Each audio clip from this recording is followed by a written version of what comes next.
이제야 피할 수 없겠구만. 서울 마포구 낡은 골목. 40년이 넘은 단층 건물들이 빼곡히 들어선 이곳에는 시간이 멈춘 듯한 풍경이 펼쳐져 있었습니다. 좁은 골목길 한켠에 자리 잡은 한순의 분식. 페인트가 벗겨진 간판, 삐걱거리는 낡은 의자, 30년은 좋게 됐을 법한 테이블.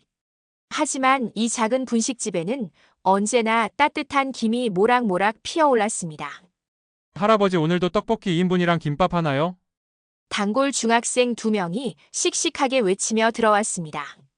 주방에서 묵묵히 떡볶이를 볶던 이한수 70살. 허리가 굽은 그는 천천히 고개를 들어 학생들을 바라보며 희미하게 미소 지었습니다. 그래, 알았다. 오늘도 학교 잘 다녀왔냐? 네. 할아버지 떡볶이 먹으려고 급식도 조금만 먹었어요. 한수는 말없이 고추장을 한 스푼 더 넣으며 떡볶이를 완성했습니다. 그의 손놀림은 느렸지만 정확했습니다. 마치 오랜 세월 단련된 장인의 손길처럼 말이죠. 빨간 국물이 보글보글 끓어오르자 김이 주방 가득 퍼졌습니다. 이한수. 이 동네 사람들은 그를 그저 분식집 할아버지라고만 알고 있었습니다. 20년 전 이 골목에 나타나 작은 분식집을 연 이후 그는 단 한 번도 자신의 과거를 말한 적이 없었습니다. 아침 6시에 문을 열어 밤 9시에 닫는 것이 그의 하루였습니다. 주말도 명절도 없었습니다. 한수 씨, 오늘 김밥 3줄만 싸줘요. 손주들이 온대요.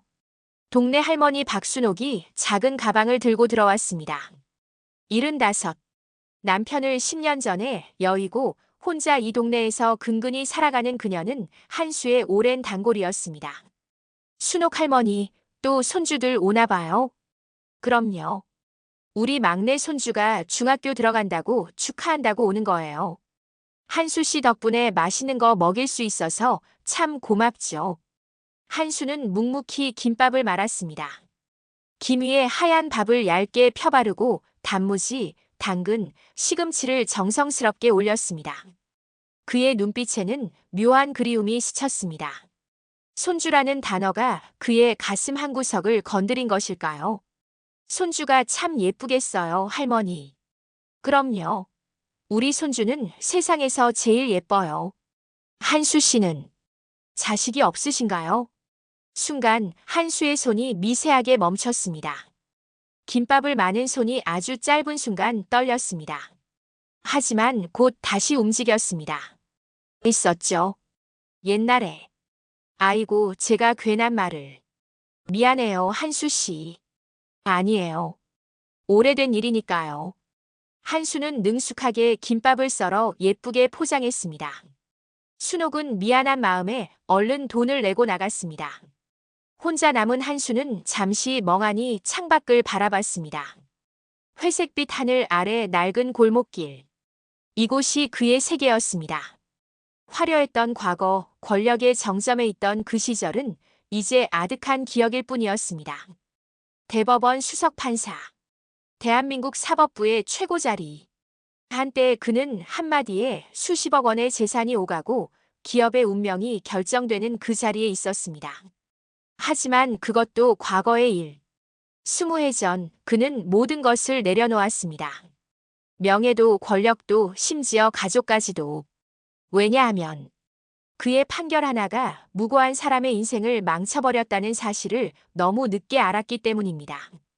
자신의 오만함이 형식적인 판단이 한 가정을 파괴했다는 죄책감.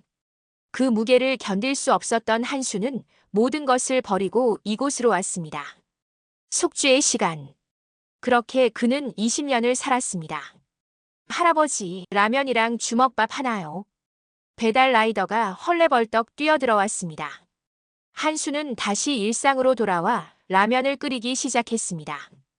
끓어오르는 물소리, 지글거리는 기름소리, 손님들의 웃음소리. 이 평범한 소음들이 그의 일상이었습니다. 점심시간이 지나고 오후가 되자 손님들이 뜸해졌습니다. 한수는 주방을 정리하며 설거지를 시작했습니다. 주름진 손으로 그릇을 닦는 그의 모습은 그저 평범한 노인이었습니다. 누구도 이 분식집 주인이 대한민국 법조계의 전설이었다는 사실을 알지 못했습니다. 한수야, 있어. 거친 목소리와 함께 한 남자가 분식집 문을 벌컥 열고 들어왔습니다. 40대 중반으로 보이는 건장한 체격의 남자. 정장을 입었지만 넥타이는 헐렁하게 풀어 헤쳐져 있었고 얼굴에는 오만함이 가득했습니다. 누구시죠? 나 김태준이라고 해. 이 동네 재개발 조합장이야. 들어봤지? 한수는 천천히 남자를 바라봤습니다. 김태준. 최근 이 동네에서 재개발 얘기가 나오면서 자주 언급되던 이름이었습니다. 주민들 사이에서는 평판이 좋지 않았습니다. 무슨 일로 오셨습니까? 뭐긴 뭐야. 재개발 동의서 받으러 왔지. 할아버지는 아직 안 냈잖아. 저는 동의할 생각이 없습니다. 태준의 얼굴이 굳었습니다. 그는 비웃듯 코웃음을 쳤습니다. 할아버지, 시대를 읽으셔야죠. 이 동네가 언제까지 이 꼴로 있을 것 같아요. 재개발되면 할아버지도 보상금 받고 좋은 데 가서 살 수 있다고요. 필요 없습니다. 저는 이곳이 좋습니다. 아이고, 고집불통 노인네 하나 때문에 일이 꼬이네. 할아버지 혼자 반대한다고 재개발이 안 되는 거 아니에요.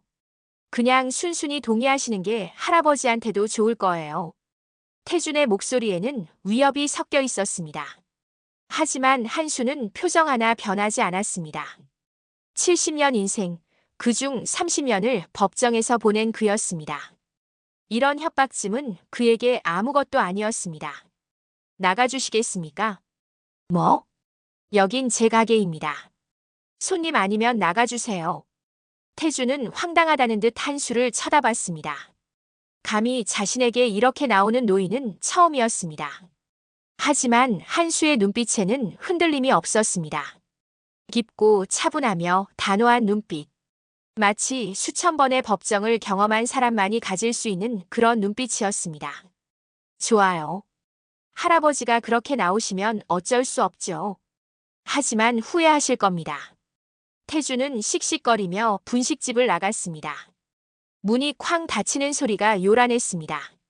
한수는 다시 설거지를 계속했습니다. 그의 표정은 여전히 잔잔했습니다. 하지만 그의 가슴속 깊은 곳에서는 불안한 예감이 스멀스멀 올라왔습니다. 20년 동안 조용히 살아온 이 평화로운 일상에 균열이 생기기 시작한 것입니다. 저녁 무렵 한수는 가게 문을 닫고 2층 자신의 작은 방으로 올라갔습니다. 방 한쪽 책장에는 낡은 법전들이 꽂혀 있었습니다. 민법, 형법, 소송법, 먼지가 수북이 쌓인 그 책들을 한수는 오랫동안 쳐다봤습니다. 다시는 펼치지 않으려 했는데 그는 중얼거리며 창밖을 바라봤습니다. 어둠이 내린 골목길. 낡은 가로등 불빛 아래 몇몇 주민들이 오가고 있었습니다. 순옥 할머니도 보였습니다. 손주들과 저녁을 먹고 돌아오는 길인 듯 했습니다. 한수는 깊은 한숨을 내쉬었습니다. 다음 날 아침. 여느 때처럼 한수는 새벽 6시에 가게 문을 열었습니다. 가스레인지에 불을 켜고 재료를 손질하고 하루를 준비했습니다. 평범한 아침이었습니다.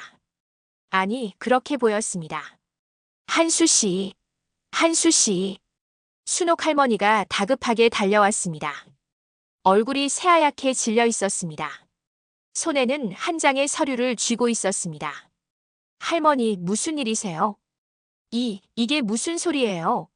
제가 재개발 동의서에 도장을 찍었다고요? 네. 무슨 말씀이세요? 순옥은 떨리는 손으로 서류를 한수에게 내밀었습니다. 한수는 서류를 받아 천천히 읽어내려갔습니다. 재개발조합 동의서. 박순옥의 이름과 도장이 선명하게 찍혀 있었습니다. 저는 이런 거 도장 안 찍었어요. 한 번도 본 적도 없는 서류예요. 한수의 눈빛이 날카로워졌습니다. 그는 서류를 자세히 살펴봤습니다. 도장의 위치, 잉크의 상태, 서명의 필체. 30년간 수많은 서류를 검토했던 그의 눈에는 이상한 점들이 보이기 시작했습니다.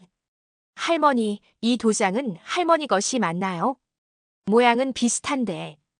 제 도장은 집에 있어요. 한 번도 밖에 가지고 나간 적 없는데. 한수는 미간을 찌푸렸습니다. 위조된 도장일 가능성이 높았습니다. 그리고 이것이 순옥 할머니만의 문제가 아닐 것이라는 직감이 들었습니다. 할머니, 일단 진정하시고요. 제가 알아보겠습니다. 어떻게 알아봐요? 저는 이제 어떻게 해야 해요? 순옥의 목소리는 떨리고 있었습니다. 70년 넘게 산 그녀였지만 이런 복잡한 법적 문제 앞에서는 무력한 노인일 뿐이었습니다. 걱정 마세요. 방법이 있습니다. 한수의 목소리는 차분했습니다. 하지만 그의 눈빛 속에는 20년 만에 다시 타오르는 무언가가 있었습니다. 정의감. 그것은 그가 판사가 되었던 이유였고 동시에 판사를 그만둔 이유이기도 했습니다. 그날 오후 한수는 가게 문을 일찍 닫고 동네를 돌아다니기 시작했습니다. 이 골목 저 골목 아는 얼굴들을 찾아다녔습니다. 그리고 놀라운 사실을 발견했습니다. 동네 할머니, 할아버지 15명. 모두가 자신도 모르는 사이에 재개발 동의서에 도장을 찍은 것으로 되어 있었습니다. 어떤 이는 병원에 입원해 있던 중이었고 어떤 이는 시골 내려가 있던 때였습니다. 물리적으로 도장을 찍을 수 없는 상황이었는데도 서류에는 그들의 이름과 도장이 찍혀 있었습니다. 이건 명백한 서류 위조야. 한수는 혼잣말로 중얼거렸습니다. 분노가 치밀어 올랐습니다. 힘없는 노인들을 상대로 이런 짓을 하다니. 그의 주먹이 절로 쥐어졌습니다. 저녁 무렵 한수는 동네 사람 15명을 자신의 분식집에 모았습니다. 좁은 가게 안에 노인들이 빼곡히 앉았습니다. 모두의 얼굴에는 불안과 걱정이 가득했습니다. 여러분, 진정하세요. 우선 상황을 정리해 보겠습니다. 한수는 차분하게 말했습니다. 그의 목소리에는 묘한 권위가 있었습니다. 사람들은 자연스럽게 조용해졌습니다. 현재 여러분 모두 본인도 모르는 사이에 재개발 동의서에 도장이 찍혀 있습니다. 이것은 명백한 문서 위조죄에 해당합니다. 법적으로 무효입니다. 그럼 우리가 이기는 거예요? 한 할아버지가 물었습니다. 하지만 한수는 고개를 저었습니다. 법적으로는 그렇습니다. 하지만 문제는 증명입니다. 여러분이 도장을 찍지 않았다는 것을 증명해야 합니다. 그게 쉽지 않습니다. 그럼 어떡해요? 우리는 돈도 없고 변호사 쓸 형편도 안 되는데. 순옥이 떨리는 목소리로 말했습니다. 다른 노인들도 고개를 끄덕였습니다. 평생 근근히 살아온 그들에게 변호사 비용은 천문학적인 돈이었습니다. 제가 도와드리겠습니다. 한수의 말에 사람들이 고개를 들었습니다. 한수 씨가요? 어떻게요? 제가 법을 좀 압니다. 여러분을 위해 써먹을 수 있습니다. 사람들은 의아한 표정을 지었습니다. 분식집 할아버지가 법을 안다. 하지만 지푸라기라도 잡는 심정으로 그들은 한수를 믿기로 했습니다. 한수 씨, 정말 고마워요. 우리가 뭘 해야 할까요? 우선 여러분이 그 시간에 어디 있었는지 증명할 수 있는 자료를 모아야 합니다. 병원 기록, 버스 승차 기록, 목격자, 뭐든 좋습니다. 한수는 종이에 빠르게 필요한 서류 목록을 적어 내려갔습니다. 그의 손놀림은 정확했고 글씨는 단정했습니다. 마치 수천 번 서류를 작성해 본 사람처럼 말이죠. 사람들이 하나둘 돌아가고 한수는 혼자 가게에 남았습니다.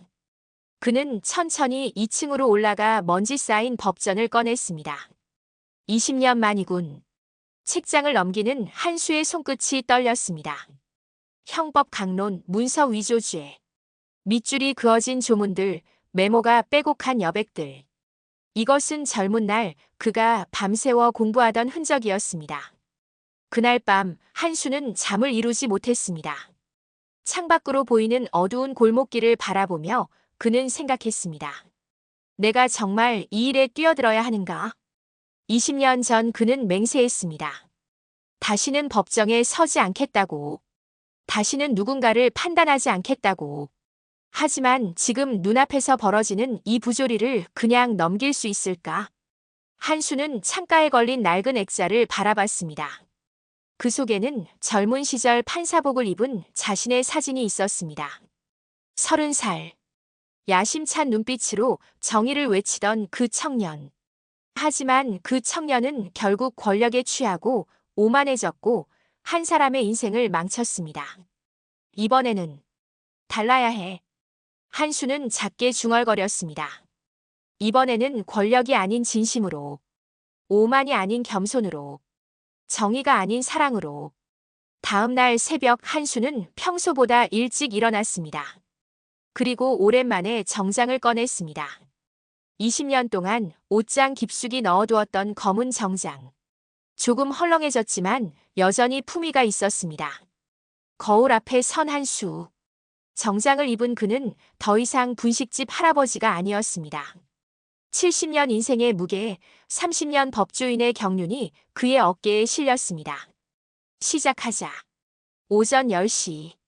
한수는 재개발조합 사무실을 찾았습니다. 구청 건물 3층 작은 사무실. 문을 열고 들어서자 김태준이 책상에 앉아 전화 통화를 하고 있었습니다. 그래, 다음 주까지 서류 다 정리해. 이번 건 큰돈이야, 큰돈. 태준은 전화를 끊고 한수를 보며 비웃었습니다. 분식집 할아버지가 웬일이야? 마음 바꿔서 동의하러 왔어요. 아닙니다. 서류를 확인하러 왔습니다. 한수는 차분하게 말했습니다. 태준은 의자에 기대며 건방지게 웃었습니다. 서류? 무슨 서류요? 재개발 동의서입니다. 이 동네 주민 15명의 동의서를 보여주시죠. 왜요? 할아버지가 무슨 권한으로? 주민자치법 제47조에 따라 조합원은 조합의 서류를 열람할 권리가 있습니다. 저도 이 동네 주민이고 건물주입니다. 태준의 표정이 굳었습니다. 분식집 할아버지 주제에 법조항을 정확히 인용하다니. 하지만 그는 곧 다시 여유를 찾았습니다. 그래요?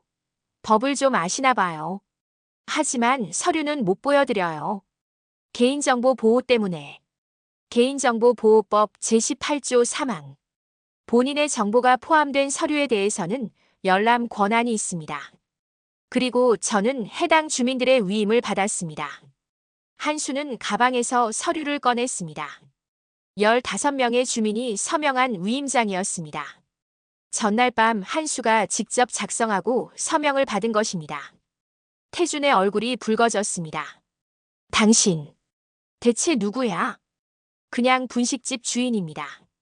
서류를 보여주시겠습니까? 아니면 제가 법적 절차를 밟아야 합니까?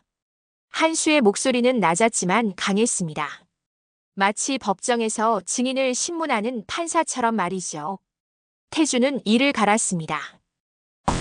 알았어요. 여기 있어요. 태준은 억지로 파일을 꺼내 책상에 던졌습니다. 한수는 천천히 파일을 열어 서류들을 검토하기 시작했습니다. 하나하나 꼼꼼히 살펴보는 그의 눈빛은 예리했습니다. 도장의 위치가 일정하지 않았습니다. 잉크의 농도가 달랐습니다. 서명 필체가 본인의 것과 미묘하게 달랐습니다.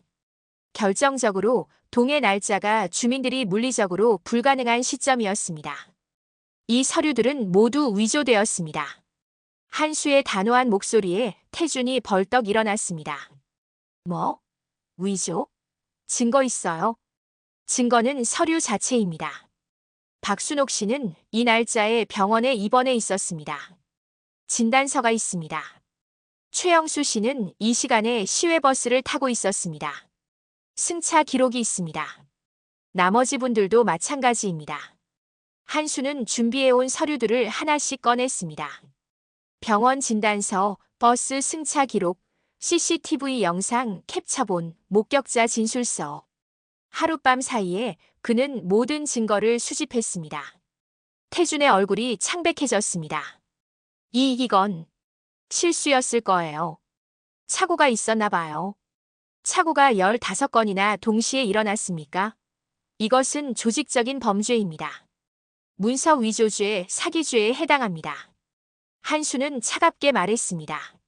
30년 법조 경력의 무게가 그 한마디 한마디에 실렸습니다. 태주는 뒷걸음질 쳤습니다. 당신이 뭔데 이러는 거야? 경찰도 아니면서. 저는 피해자들의 대리인입니다. 그리고 이 서류들을 가지고 내일 경찰서에 고소장을 제출할 것입니다. 뭐? 또한 구청과 국토부에도 신고할 것입니다. 이 재개발 사업은 처음부터 불법이었습니다. 한수는 파일에서 또 다른 서류를 꺼냈습니다. 재개발 인허가 서류. 그가 며칠 밤을 새워 분석한 결과 이 재개발 사업에는 수많은 법적 하자가 있었습니다. 건축법 제77조 위반, 환경영향평가 미실시, 주민동의율 조작, 조합 설립 절차 위반. 이 사업은 무효입니다. 태주는 이제 말문이 막혔습니다. 눈앞의 노인이 단순한 분식집 주인이 아니라는 것을 깨달았습니다. 당신, 대체 정체가 뭐야? 한수는 대답하지 않았습니다. 그는 서류를 가방에 넣고 조용히 일어났습니다. 3일 드리겠습니다. 3일 안에 자진해서 이 사업을 중단하고 주민들에게 사과하세요. 그러면 형사고소는 보류하겠습니다. 미친. 당신 지금 나를 협박하는 거야? 협박이 아닙니다. 기회입니다. 3일 후에 뵙겠습니다. 한수는 사무실을 나갔습니다. 문이 닫히자 태주는 책상을 주먹으로 내리쳤습니다. 젠장. 그는 급히 전화기를 들었습니다. 사장님, 문제가 생겼습니다. 네, 그 노인.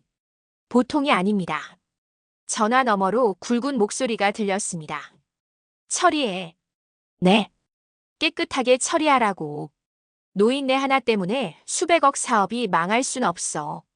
전화가 끊겼습니다. 태주는 불안한 표정으로 창밖을 바라봤습니다. 한편 한수는 분식집으로 돌아오는 길에 멈춰 섰습니다. 뒤에서 누군가 따라오는 느낌.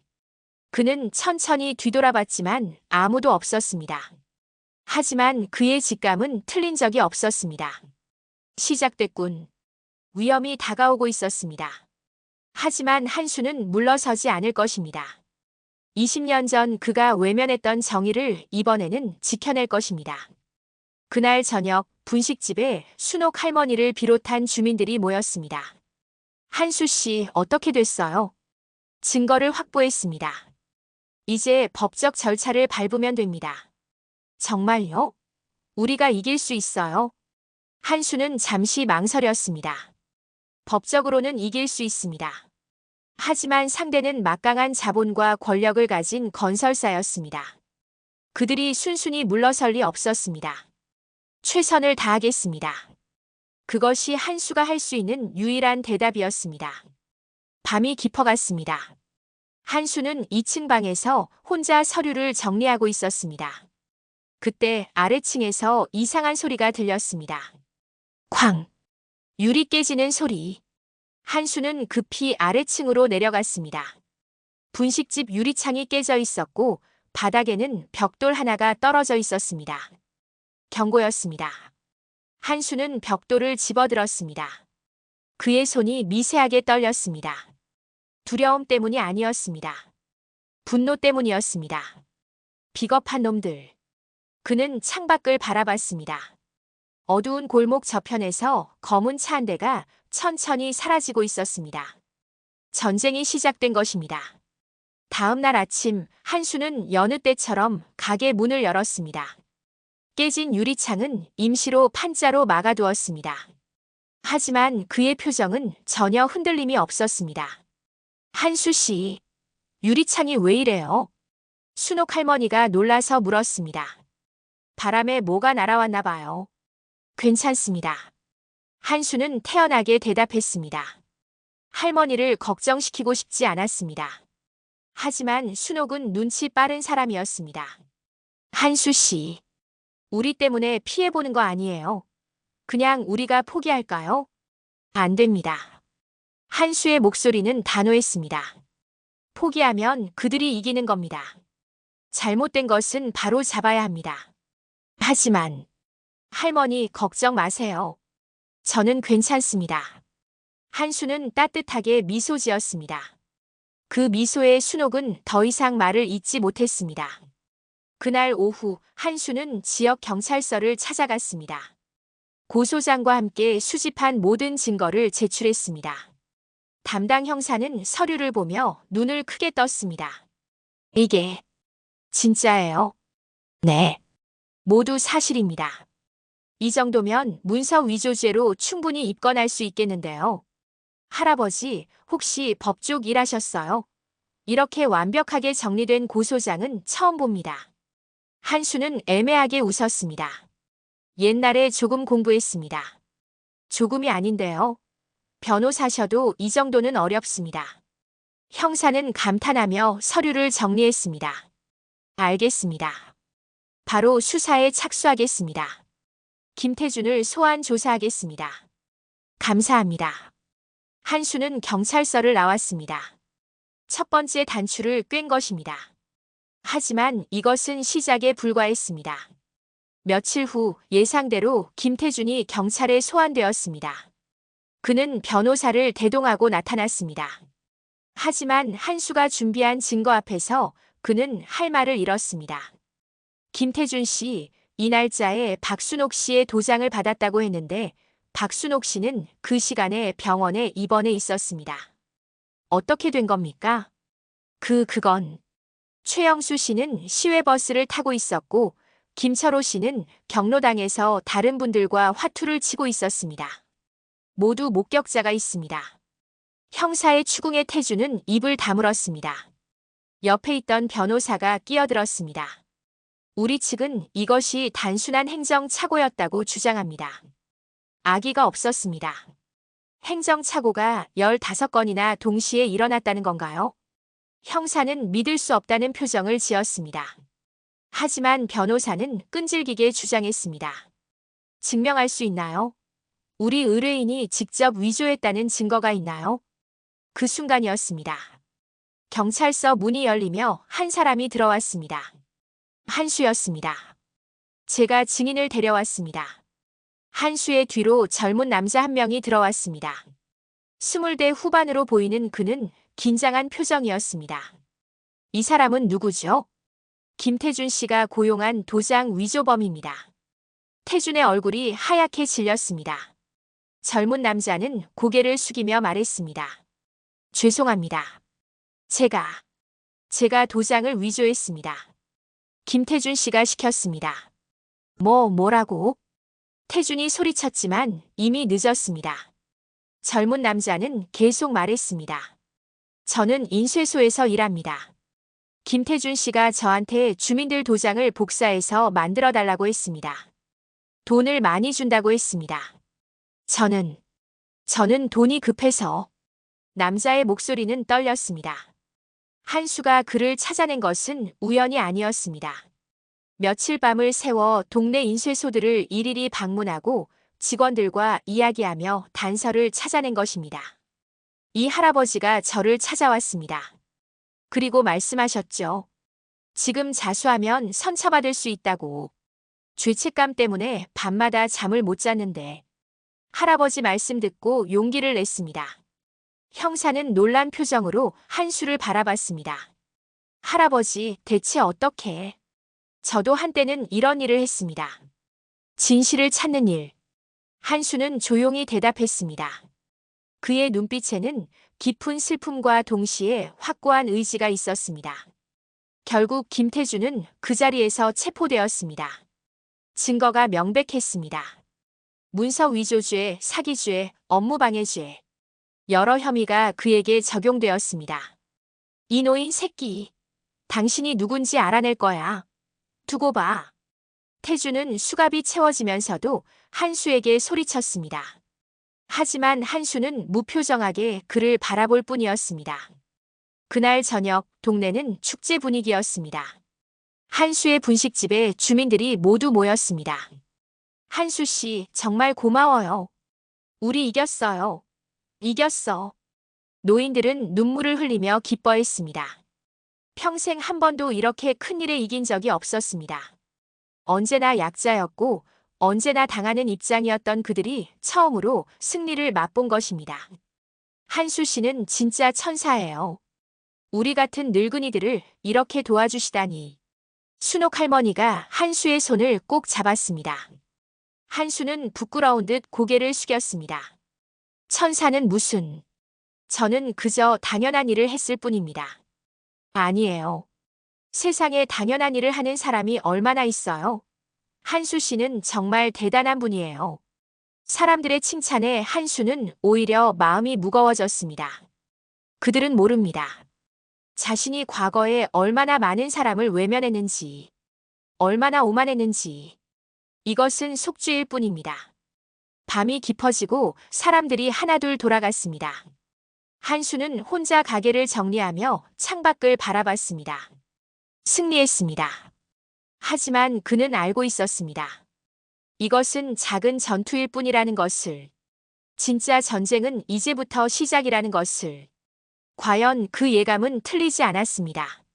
일주일 후, 김태준의 체포 이후 재개발 사업은 중단되었습니다.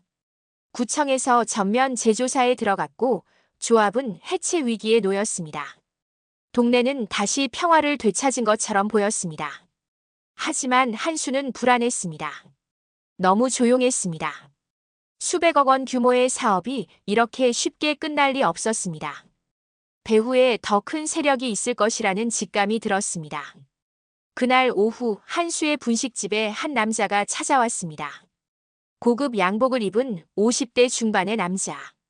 회색 머리를 깔끔하게 넘겼고 금태 안경을 쓴 그는 도시 전체를 소유한 듯한 오만함을 풍겼습니다. 한순의 분식. 여기가 맞나? 남자는 주변을 둘러보며 코웃음을 쳤습니다. 그리고 한수를 발견하고는 의자에 앉았습니다. 떡볶이 하나. 네. 한수는 묵묵히 떡볶이를 끓이기 시작했습니다. 남자는 그를 관찰하듯 바라봤습니다. 당신이 이한수 씨요? 그렇습니다. 내 부하를 감옥에 보낸 사람. 한수의 손이 멈췄습니다. 그는 천천히 남자를 돌아봤습니다. 당신은 누구십니까? 나? 나는 강민호. 대한건설 대표야. 대한건설. 이 재개발 사업의 실제 주체. 자산 규모 수조 원의 대기업. 그 회사의 대표가 직접 이 작은 분식집에 나타난 것입니다. 무슨 일로 오셨습니까? 거래하러 왔지. 강민호는 가방에서 서류 봉투를 꺼냈습니다. 그리고 테이블 위에 던졌습니다. 그 안에 수표가 들어있어. 10억. 당신 분식집 가격의 100배야. 그 돈 받고 조용히 이 동네에서 나가. 그리고 다른 할망구들도 설득해. 재개발에 동의하라고. 한수는 봉투를 보지도 않았습니다. 거절합니다. 뭐? 저는 이곳을 떠날 생각이 없습니다. 강민호의 표정이 굳었습니다. 그는 비웃듯 말했습니다. 10억도 부족해. 그럼 20억 줄까? 돈의 문제가 아닙니다. 그럼 뭐가 문제야? 정해. 명분. 그런 쓸데없는 소리 하지 마. 이 세상은 돈으로 돌아가. 한수는 떡볶이를 완성해 강민호 앞에 놓았습니다. 드시겠습니까? 흥. 강민호는 젓가락을 들어 떡볶이를 한 입 먹었습니다. 그리고 놀라운 표정을 지었습니다. 맛있네. 감사합니다. 이런 실력이면 강남의 가게 내도 대박 날 텐데. 왜 이런 후진 동네에서 썩고 있어? 이곳이 제 자리니까요. 자리? 강민호는 한수를 뚫어지게 바라봤습니다. 뭔가 평범하지 않다는 느낌. 이 노인에게는 범상치 않은 무언가가 있었습니다. 이한수 씨, 솔직히 말해봐. 당신 정체가 뭐야? 분식집 주인치고는 너무 많이 알고 너무 잘해. 변호사야? 아니면 법대 교수? 한수는 대답하지 않았습니다. 그저 조용히 설거지를 할 뿐이었습니다. 강민호는 한숨을 쉬었습니다. 좋아. 당신이 협조 안 하겠다면 어쩔 수 없지. 하지만 경고는 해둘게. 나한테 대드는 사람들이 어떻게 되는지 알아. 협박입니까? 협박이 아니야. 사실이지. 이 재개발 사업에는 수백억이 걸려 있어. 그리고 그 돈의 절반은 내 주머니로 들어와. 노인네 하나 때문에 그 돈을 포기할 것 같아. 강민호는 일어서며 선글라스를 꼈습니다. 마지막으로 한 번 더 기회를 줄게. 일주일 안에 마음을 바꾸지 않으면 후회하게 될 거야. 그는 떡볶이 값도 내지 않고 나갔습니다. 고급 세단이 그를 기다리고 있었습니다. 한수는 창밖으로 사라지는 차를 바라봤습니다. 그의 표정은 무거웠습니다. 김태준과는 차원이 다른 적이었습니다. 권력과 돈, 그리고 수단과 방법을 가리지 않는 잔인함을 가진 상대. 그날 밤 한수는 오랜만에 술을 마셨습니다. 2층 방에 혼자 앉아 소주 한 병을 천천히 비웠습니다. 창밖으로는 비가 내리기 시작했습니다. 내가 과연 이길 수 있을까? 처음으로 의심이 들었습니다. 상대는 너무 강했습니다. 대기업, 정치권과의 유착, 무제한의 자금력. 그에 비해 자신은 무엇을 가졌습니까? 낡은 법 지식과 늙은 몸뚱이뿐. 어차피 돌이킬 수 없어. 한수는 중얼거렸습니다. 이미 시작한 싸움입니다. 물러설 수 없었습니다. 물러서면 주민들이 위험에 처할 것입니다. 다음 날부터 이상한 일들이 벌어지기 시작했습니다. 보건소에서 한수의 분식집에 대한 위생 점검이 나왔습니다. 별것 아닌 트집을 잡아 영업정지 경고를 받았습니다. 세무서에서 세무조사 통지가 왔습니다. 20년 동안 성실히 세금을 낸 한수였지만 그들은 책잡을 구석을 찾으려 했습니다. 밤마다 분식집 주변을 배회하는 수상한 사람들이 나타났습니다. 압박이 시작된 것입니다. 한수는 묵묵히 견뎠습니다. 위생 점검에 완벽하게 대응했고 세무조사에도 문제없이 통과했습니다. 20년 동안 그는 모든 것을 기록하고 정리해왔습니다. 하지만 주민들은 불안해하기 시작했습니다. 한수 씨, 우리 때문에 피해 보시는 거 아니에요? 아니에요, 괜찮습니다.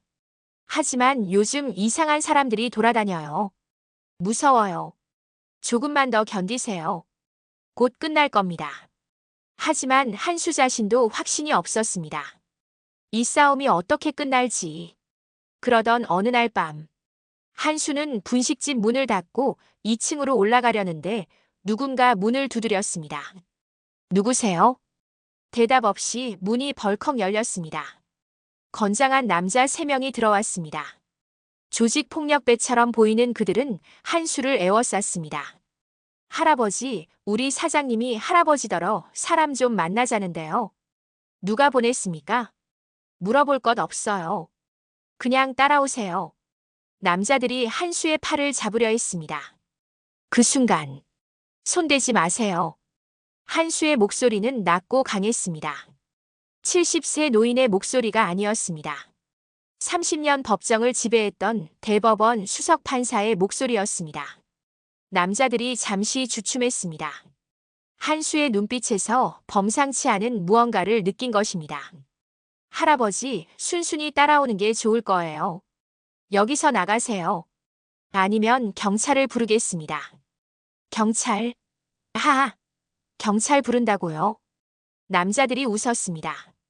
하지만 한수는 이미 주머니에서 휴대폰을 꺼내 112를 눌렀습니다. 신고합니다. 불법 침입과 협박. 이노인 새끼가. 한 남자가 한수에게 주먹을 날렸습니다. 하지만 한수는 의외로 재빠르게 피했습니다. 젊은 시절 검도를 했던 그였습니다. 몸은 늙었지만 반사신경은 남아있었습니다. 너희들 이거 감옥 가는 거다. 한수는 차분하게 말했습니다. 그의 휴대폰은 이미 통화가 연결되어 있었고 경찰이 듣고 있었습니다. 남자들은 당황했습니다. 그들은 얼른 밖으로 도망쳤습니다. 10분 후 경찰이 도착했습니다. 한수는 진술하고 CCTV 영상을 제공했습니다. 범인들의 얼굴이 선명히 찍혀 있었습니다. 할아버지 괜찮으세요? 네, 괜찮습니다. 하지만 한수는 알고 있었습니다. 이것은 시작일 뿐이라는 것을. 앞으로 더 큰 위험이 올 것이라는 것을. 그날 밤 한수는 오랫동안 잠들지 못했습니다. 내가 이길 수 있을까? 다음 날 아침 예상치 못한 방문객이 한수를 찾아왔습니다. 아버지. 40대 중반의 남자. 깔끔한 정장을 입고 서류 가방을 든 그는 한수의 아들 이준석이었습니다. 20년 만에 재회였습니다. 한수는 멈춰 섰습니다. 떡볶이를 끓이던 손이 그대로 멈췄습니다. 준석아, 그동안 잘 지내셨습니까? 준석의 목소리는 차가웠습니다. 원망과 그리움이 뒤섞인 복잡한 감정이 느껴졌습니다. 어떻게 여기를? 인터넷에서 봤습니다. 재개발 사기막은 70대 분식집 주인 기사. 사진을 보는 순간 알았습니다. 아버지라는 것을. 한수는 천천히 불을 끄고 준석을 바라봤습니다. 20년. 참 긴 시간이었습니다. 어린 아들이 이제 중년이 되어 있었습니다. 앉아라. 앉을 필요 없습니다. 할 말만 하고 가겠습니다. 준석은 서류 가방에서 명함 한 장을 꺼냈습니다. 이준석. 법무법인 정의 대표 변호사. 한수는 명함을 보며 쓸쓸히 미소 지었습니다. 변호사가 됐구나. 네. 아버지 때문에. 나 때문에. 아버지가 하지 못한 일을 하려고 변호사가 됐습니다. 진짜 정의를 실현하는 변호사. 준석의 말에는 날카로운 비수가 숨어 있었습니다. 한수는 그 의미를 알았습니다. 20년 전, 한수는 대법원 수석 판사였습니다. 그의 판결 하나에 수많은 사람의 인생이 바뀌었습니다. 하지만 어느 날 그는 끔찍한 실수를 했습니다. 중소기업 사장 한 명이 대기업과의 분쟁에서 패소했습니다. 한수의 판결 때문이었습니다. 형식적인 증거 검토, 오만한 판단. 한수는 제대로 살펴보지도 않고 판결을 내렸습니다. 그 사장은 모든 재산을 잃었습니다. 그리고 절망에 빠져 스스로 목숨을 끊었습니다. 남겨진 가족은 거리로 내몰렸습니다. 뒤늦게 진실을 알게 된 한수는 충격에 빠졌습니다. 자신의 판결이 잘못되었다는 것을, 무고한 사람을 죽음으로 몰아넣었다는 것을, 죄책감에 견딜 수 없었던 한수는 모든 직위를 사임했습니다. 판사직도 명예도 심지어 가족까지도 버리고 사라졌습니다. 그때 준석의 나이는 20살이었습니다. 아버지는 도망쳤습니다. 준석의 목소리가 떨렸습니다. 책임을 지는 방법은 도망치는 게 아니었습니다. 남아서 잘못을 바로잡는 게 진짜 책임이었습니다. 하지만 아버지는 혼자 도망가서 숨어버렸습니다. 미안하다. 미안하다고요?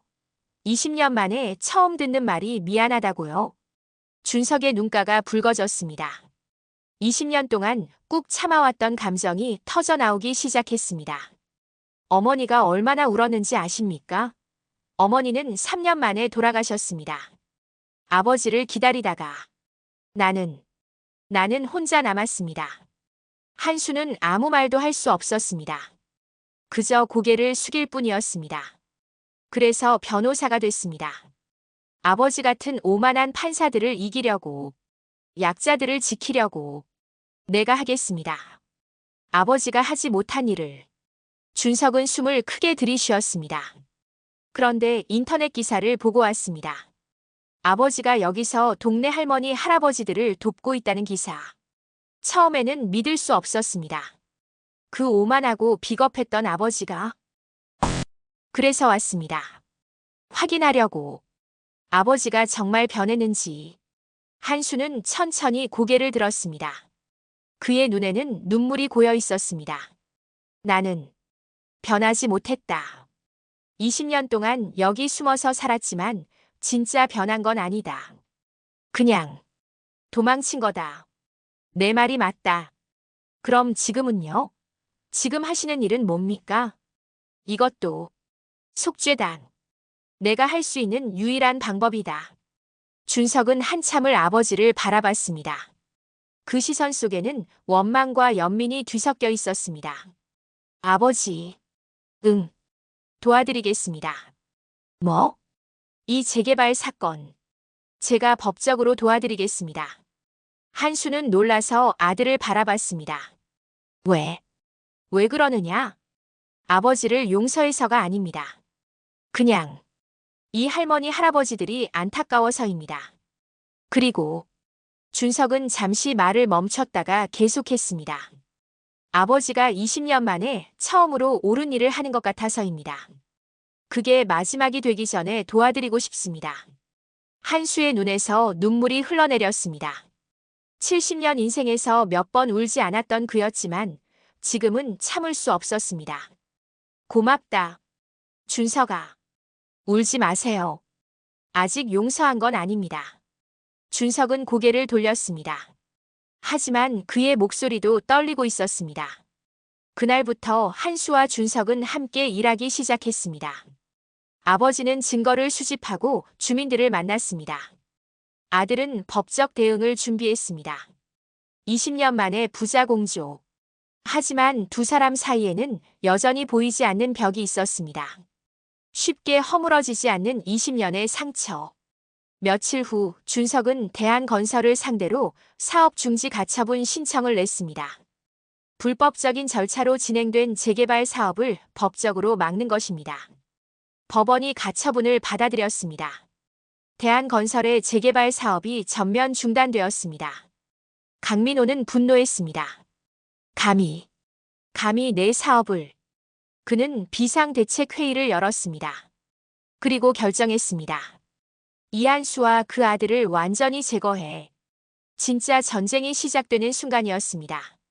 가처분 신청이 받아들여진 다음 날부터 이상한 일들이 일어나기 시작했습니다. 준석의 법무법인에 세무조사가 들어왔습니다. 의뢰인들이 하나둘 계약을 파기하기 시작했습니다. 누군가 뒤에서 압력을 넣고 있었습니다. 한수의 분식집은 더 심각했습니다. 새벽마다 쓰레기가 문 앞에 버려졌습니다. 유리창이 또 깨졌습니다. 단골 손님들조차 무서워서 오지 못했습니다. 아버지, 이러다간 위험합니다. 잠시 피하시는 게 안 된다. 여기를 떠나면 그들이 이기는 거다. 한수는 고집을 부렸습니다. 하지만 준석은 불안했습니다. 상대는 수단과 방법을 가리지 않는 자들이었습니다. 그의 불안은 현실이 되었습니다. 어느 날 밤 한수는 분식집에서 장부를 정리하고 있었습니다. 그때 창밖에서 이상한 냄새가 났습니다. 휘발유 냄새. 한수는 급히 밖으로 나갔습니다. 가게 앞에 휘발유가 뿌려져 있었고 한 남자가 라이터를 들고 서 있었습니다. 할아버지, 끝까지 고집 부리시네요. 방화범이었습니다. 강민호가 보낸 자객. 경찰을 불렀다. 불렀으면 어때요? 올 때까지 5분은 걸려요. 그동안이면 이 가게는 잿더미가 되죠. 남자가 라이터를 켰습니다. 불꽃이 어둠 속에서 흔들렸습니다. 마지막 기회예요, 할아버지. 지금이라도 동의하면 살려드리죠. 한수는 남자를 똑바로 바라봤습니다. 그의 눈빛에는 두려움이 없었습니다. 내가 여기서 20년을 살았다. 이곳은 내 집이자 내 무덤이다. 너희가 불을 질러도 나는 여기서 나가지 않는다. 미친 노인. 그럼 어쩔 수 없네요. 남자가 라이터를 바닥에 던지려는 순간. 경찰이다. 손들어. 경찰차 2대가 사이렌을 울리며 도착했습니다. 남자는 황급히 도망쳤지만 곧 체포되었습니다. 한수는 그 자리에 주저앉았습니다. 다리에 힘이 풀렸습니다. 아무리 강한 척해도 그는 70세 노인이었습니다. 두려움이 없을 수 없었습니다. 아버지. 준석이 달려왔습니다. 그는 아버지를 부축하며 떨리는 목소리로 말했습니다. 이제 그만하세요. 제발. 당신 목숨이 더 중요합니다. 안 돼. 여기서 물러서면. 아버지. 목숨보다 중요한 게 어디 있습니까? 준석이 소리쳤습니다. 그의 눈에서 눈물이 흘렀습니다. 저는 아버지를 또 잃고 싶지 않습니다. 20년 전에도 그랬잖아요. 아버지는 혼자 짊어지고 사라졌어요. 이번에도 그러시려고요. 한수는 아들의 얼굴을 바라봤습니다. 그 눈에 담긴 간절함을 보았습니다. 준석아, 함께해요. 아버지 혼자 하지 마시고. 제가 있잖아요. 우리 함께 이깁시다. 한수는 천천히 고개를 끄덕였습니다. 그리고 아들의 부축을 받아 일어섰습니다. 그래. 함께하자. 20년 만에 부자는 진짜로 하나가 되었습니다. 다음 날 준석은 기자회견을 열었습니다. 대한건설의 불법 재개발 사업과 조직적인 범죄 행위를 고발합니다. 그는 그동안 수집한 모든 증거를 공개했습니다. 문서 위조, 공무원 뇌물, 주민 협박, 방화교사. 모든 범죄 사실이 언론에 공개되었습니다. 여론이 들끓었습니다. 대기업의 횡포다. 약자를 짓밟는 자본의 폭력. 시민단체들이 움직이기 시작했습니다. 변호사들이 무료 변론을 자청했습니다. 정치인들도 관심을 보이기 시작했습니다. 강민호는 궁지에 몰렸습니다. 젠장. 이렇게 될 줄은. 그는 급히 변호인단을 꾸렸습니다. 대한민국 최고의 변호사들. 하지만 이미 여론은 돌아섰습니다. 재판이 시작되었습니다. 서울중앙지방법원 대법정. 한쪽에는 대한건설의 변호사 10명이 앉았습니다. 다른 한쪽에는 준석 혼자 앉았습니다. 그 뒤에 한수와 동네 주민들이 방청석에 앉았습니다. 재판을 시작하겠습니다. 판사가 말했습니다. 그리고 한수를 힐끔 쳐다봤습니다. 40대 중반의 여성 판사.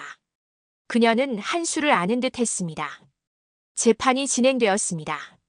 대한건설 측 변호사들은 모든 혐의를 부인했습니다. 우리 측은 일체의 불법 행위를 하지 않았습니다. 모두 오해입니다. 오해라고요? 준석이 일어섰습니다. 그럼 이것도 오해입니까? 준석은 증거를 제시했습니다. 방화범의 자백, 조직폭력배의 진술, 공무원 뇌물 녹취록. 모든 것이 강민호와 연결되어 있었습니다. 대한건설 측은 반박했습니다. 이것들은 불법으로 수집된 증거입니다. 증거 능력이 없습니다. 증거 수집 과정은 모두 합법적이었습니다. 영장을 발부받았고 적법 절차를 따랐습니다. 공방이 이어졌습니다. 하지만 점점 대한건설 측이 밀리기 시작했습니다. 결정적 순간이 왔습니다. 증인 이한수를 신문하겠습니다. 한수가 증인석에 섰습니다. 그는 천천히 선서를 했습니다. 양심에 따라 숨김없이 사실 그대로 말할 것을 맹세합니다. 대한건설 측 수석 변호사가 일어섰습니다. 60대의 노련한 변호사. 그는 한수를 보며 냉소를 띤 미소를 지었습니다. 증인은 단순한 분식집 주인이라고 했는데 법을 상당히 잘 아시는 것 같습니다. 혹시 법조인 출신입니까? 한수는 침묵했습니다. 대답하십시오. 법정에서 거짓말하면 위증죄입니다. 맞습니다. 저는 과거의 판사였습니다. 법정이 술렁이었습니다. 준석도 놀란 표정이었습니다. 그동안 아버지는 자신의 과거를 숨겨왔던 것입니다. 판사? 어느 법원이었습니까? 대법원입니다. 법정이 조용해졌습니다. 모두가 숨을 죽였습니다. 그럼 직급은? 한수는 깊게 숨을 들이쉬었습니다. 20년 동안 숨겨왔던 비밀. 이제 밝혀야 할 시간이었습니다. 대법원 수석 판사였습니다. 충격이 법정을 휩쓸었습니다. 대한건설 수석 변호사도 당황했습니다. 상대가 그냥 노인이 아니라 대한민국 사법부 최고위직 출신이었다니. 판사도 놀랐습니다. 그녀는 한수를 다시 보며 말했습니다. 혹시 이한수 대법관님이십니까? 네. 판사는 깊이 고개를 숙였습니다. 사법연수원 시절 대법관님 강의를 들었습니다. 큰 감명을 받았습니다.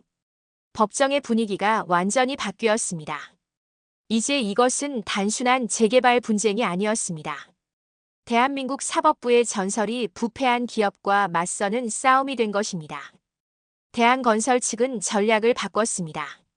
그렇다면 묻겠습니다. 대법관이었던 분이 왜 20년 동안 숨어 살았습니까? 혹시 과거에 문제가 있었던 것 아닙니까? 날카로운 공격이었습니다.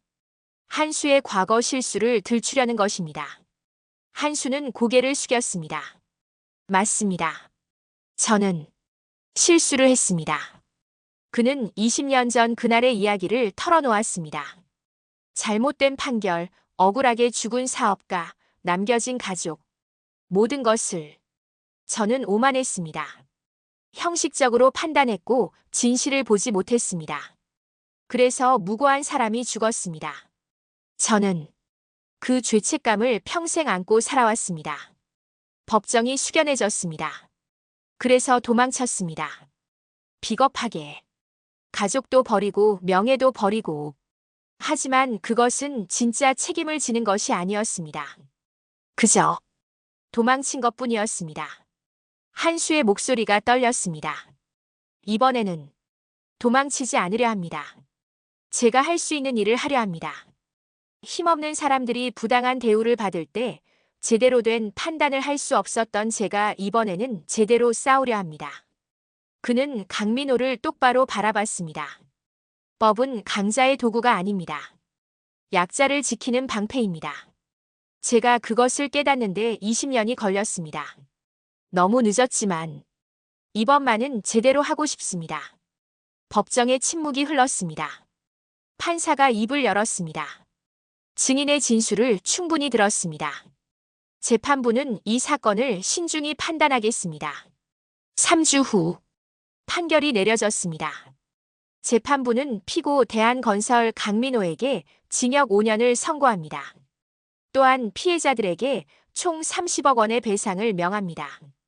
법정에서 환호가 터졌습니다. 주민들은 울며 기뻐했습니다. 준석은 안도의 한숨을 쉬었습니다. 강민호는 창백한 얼굴로 고개를 떨구었습니다. 한수는 조용히 법정을 나왔습니다. 밖에는 많은 기자들이 기다리고 있었습니다. 대법관님, 한 말씀 해주시죠. 이번 승리의 소감이 어떠십니까? 한수는 고개를 저었습니다. 저는 더 이상 대법관이 아닙니다. 그냥 분식집 주인 이한수입니다. 하지만 대법관님의 도움으로 약자들이 정의를 찾았습니다. 정의는 제가 찾아준 게 아닙니다. 주민 여러분들이, 제 아들이, 그리고 올바른 법이 찾아낸 것입니다. 저는 그저 조금 도왔을 뿐입니다. 한수는 기자들을 뒤로 하고 걸어갔습니다. 준석이 뒤따라왔습니다. 아버지. 응. 잘하셨습니다. 한수는 걸음을 멈추고 아들을 돌아봤습니다. 준석아, 미안하다. 그리고 고맙다. 준석은 아무 말 없이 고개를 끄덕였습니다. 그의 눈가가 붉어졌습니다. 앞으로 가끔 찾아뵈도 될까요? 당연하지. 너는 내 아들인데. 두 사람은 처음으로 포옹했습니다. 20년 만에 포옹. 그동안의 모든 상처와 오해가 조금씩 녹아내리는 순간이었습니다. 한 달 후, 한순의 분식집은 다시 평화를 되찾았습니다. 깨진 유리창은 새 것으로 바뀌었고 페인트가 벗겨진 간판도 새로 칠했습니다. 할아버지, 떡볶이 2인분이요. 단골 중학생들이 웃으며 들어왔습니다. 한수는 익숙한 손놀림으로 떡볶이를 끓이기 시작했습니다. 빨간 국물이 보글보글 끓어오르자 김이 주방 가득 퍼졌습니다. 오늘도 맛있겠다. 학생들의 웃음소리. 주방에서 울리는 지글거림. 골목에서 들려오는 사람들의 목소리. 한수는 이 소리들을 들으며 조용히 미소 지었습니다. 문이 열리며 순옥 할머니가 들어왔습니다. 한수 씨, 오늘 김밥 5줄만 싸줘요. 손주들이 또 온대요. 네, 할머니. 금방 만들어 드릴게요. 한수는 김밥을 말기 시작했습니다. 하얀 밥을 김 위에 고르게 펴고 단무지와 당근, 시금치를 올렸습니다. 30년 넘게 해온 일. 이제는 눈 감고도 할 수 있는 일이었습니다. 한수 씨, 진짜 고마워요. 우리 같은 늙은이들 지켜주시고. 제가 고맙죠. 여러분이 저를 받아주셔서. 순옥은 한수의 손을 꼭 잡았습니다. 주름진 손과 주름진 손이 포개졌습니다. 한수 씨 아들분도 좋은 분이시더라고요. 가끔 들러서 우리 법률 상담도 해주시고. 그래요? 그 녀석이 한수의 얼굴에 뿌듯한 미소가 번졌습니다. 점심시간이 지나고 오후가 되자 손님들이 뜸해졌습니다. 한수는 주방을 정리하며 창밖을 바라봤습니다. 낡은 골목길, 40년 된 건물들, 좁은 길 사이로 오가는 사람들. 20년 전 이곳에 왔을 때와 풍경은 크게 다르지 않았습니다. 하지만 한수 자신은 달라져 있었습니다. 도망쳤던 남자가 이제는 머물 수 있게 되었습니다. 해가 저물어갈 무렵 검은색 승용차 한 대가 골목 입구에 멈춰 섰습니다. 차에서 내린 사람은 준석이었습니다. 그의 손에는 과일 바구니가 들려 있었습니다. 아버지, 장사 잘 되세요? 준서가 왔구나. 네. 근처에 일이 있어서 들렀습니다. 준석은 어색하게 웃으며 앉았습니다. 아직도 서먹한 부분이 있었지만 예전보다는 훨씬 나아졌습니다. 저녁은 드셨어요? 아직. 그럼 떡볶이 먹고 가. 한수는 가스레인지에 불을 켰습니다. 아들을 위해 떡볶이를 끓이는 것. 20년 만의 일이었습니다. 아버지. 응. 다음 주에. 어머니 산소에 같이 가시겠습니까? 한수의 손이 잠시 멈췄습니다. 아내. 20년 동안 얼굴 한 번 보지 못하고 떠나보낸 사람. 그의 가슴이 먹먹해졌습니다. 그래야지. 어머니께 말씀드려야죠. 아버지가 이제 제대로 살고 계시다고. 준석의 목소리가 조금 떨렸습니다. 한수는 고개를 끄덕이며 떡볶이를 저었습니다. 그래. 그렇게 하자. 떡볶이가 완성되었습니다. 한수는 그릇에 담아 아들 앞에 놓았습니다. 많이 먹어라. 잘 먹겠습니다. 부자는 말없이 떡볶이를 먹었습니다. 오랜만에 함께하는 식사. 서툴렀지만 따뜻했습니다. 밤이 깊어졌습니다. 한수는 준석을 배웅하고 2층 자기 방으로 올라갔습니다. 창가에 앉아 골목길을 내려다봤습니다. 가로등 불빛 아래 조용한 골목. 이제 이곳은 더 이상 도망친 곳이 아니었습니다. 집이었습니다. 책장에 꽂힌 낡은 법전들. 한수는 그중 한 권을 꺼내 펼쳤습니다. 젊은 시절 빼곡히 적어놓은 메모들이 보였습니다. 법은 정의를 실현하는 도구다. 26살 때 적어놓은 문장. 그때는 이 말의 무게를 몰랐습니다. 이제는 압니다. 정의는 거창한 것이 아니라 일상 속 작은 것들을 지키는 것이라는 것을. 한수는 책을 덮고 창밖을 바라봤습니다. 내일도 새벽 6시에 가게 문을 열 것입니다. 떡볶이를 끓이고 김밥을 말고 손님들을 맞을 것입니다. 평범한 하루. 하지만 그 평범함 속에 이제 한수에게는 의미가 있었습니다. 속죄는 끝나지 않았습니다. 아마 평생 끝나지 않을 것입니다. 하지만 이제 한수는 도망치지 않습니다. 이곳에서, 이 작은 분식집에서 자신이 할 수 있는 일을 하며 살아갈 것입니다. 그것이 이한수가 찾은 두 번째 인생이었습니다. 한수는 창문을 닫고 불을 껐습니다. 어둠 속에서 그의 얼굴에는 평온한 미소가 머물러 있었습니다. 70세의 늦은 시작. 하지만 결코 늦지 않은 시작. 한수의 이야기는 이렇게 계속됩니다. 감사합니다. 지금까지 리얼극장이었습니다. 이야기는 끝났지만 삶은 계속됩니다.